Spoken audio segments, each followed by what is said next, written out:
Marignan 1515. Combien sommes-nous à avoir appris par cœur la date de cette bataille durant nos jeunes années scolaires pour avoir une bonne note à notre interrogation?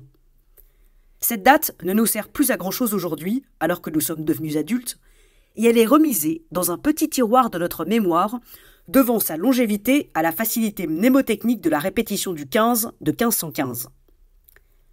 Depuis 1515, de l'eau a coulé sous les ponts. Beaucoup de sang aussi. Et l'actualité quotidienne réveille chaque jour cette même question. Nous avons été de bons élèves, mais à quoi cela nous a-t-il servi? Sommes-nous de bons citoyens?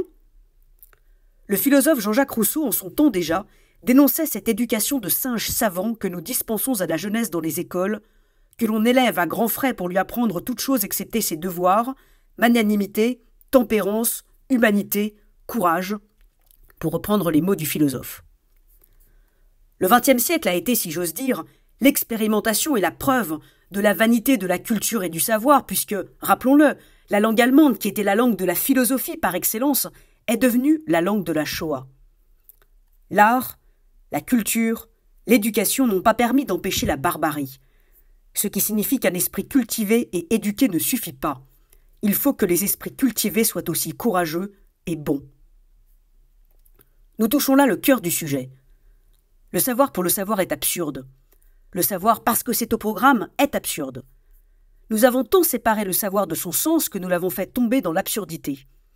À quoi cela sert-il de faire des dictées depuis des décennies pour enseigner la grammaire et l'orthographe aux enfants quand ces dictées terminent leur vie à la poubelle à la fin de l'année?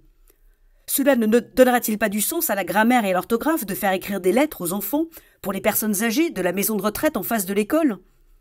À quoi cela sert-il de bourrer le crâne des écoliers avec des dates laborieuses de la Seconde Guerre mondiale qui se confondent et s'entremêlent?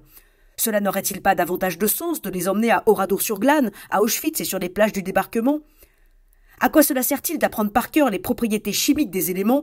Ne faudrait-il pas mieux apprendre aux enfants à entretenir un potager et à cuisiner? Les humanités comme les sciences les plus dures sont absurdes si elles ne sont pas sans cesse reliées au réel. La bonne nouvelle est que le développement de l'intelligence artificielle générative va nous contraindre à repenser le but de nos apprentissages, le sens de nos devoirs, l'utilité de notre érudition. Puisque nos outils sauront bientôt tout, allons-nous enfin avoir le courage et la bonté d'être des citoyens ?